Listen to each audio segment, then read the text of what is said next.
ganun din, talagang medyo it's a setback itong nangyari dito sa injuries ng Lasal, pare. Kasi hindi mo maaalis siyempre sa mga fanatiko ng Animo Lasal, ng Green Archers, na ang ganda ng performance nila ng off-season. May mga nag-abroad sila, exposure nila sa abroad, and local, yung dito mga local tournament sila. Ang ganda ng performance nila.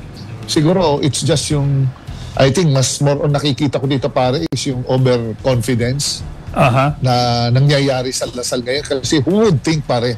Who would think? Sinong mag-iisip na mag-2-0 yung UST? Correct. Pare, o tsaka pare, ang tinalo ni Pido, Coach Pido, ang titinding teams, mga puro championship contender. Under the radar siya, talagang siguro, na-overlook din siguro ng mga malalakas na teams to sa UAAP, like yung UP tsaka Lasal, na hindi nila in-expect na ganun kahalimaw si Akowe. Oo. Kaya, di ba pare, naku, monster game, pare, hindi naglalaro ng ng mababa sa 15 score at saka rebound.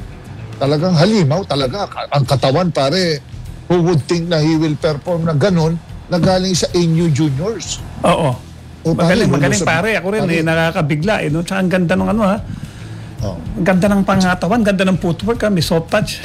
Tsaka pare, who would think na makakawala sa NU yun? Oo nga, no? Di ba? Di ba? Parang bang nilet go ng NU, baka talagang mahina. Di ba? Meron tayong isip na gano'n eh. Pero, alam mo naman si Pido, pare, ang galing mag-motivate dito si Dopins eh. Merong mga parang din yan, may magic wand din yan, motivate. Alam mo, Malajoworski din si Coach Pido eh.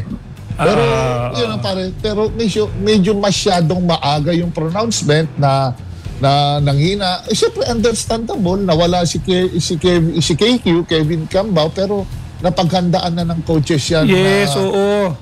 Oo. And siguro, sa akin, napaka-importante itong, pwede sabihin mong wag mo na ma-alarma, pero pare, may magic number sa UAAP sa panalo, at least para safe ka dyan. Para ka mag-Final Four, siguro 7 wins, 8 wins ba? 7, 8. Sa 14, sa 14 games, no? Oo, parang may magic win, may kailangan, maka-safety ka kung mahirap na magkukubahog ka, maghahabol ka sa second round, like yung what happened to UE, na talagang ang ganda ng start, pero yung last 5 games nila, hindi nila na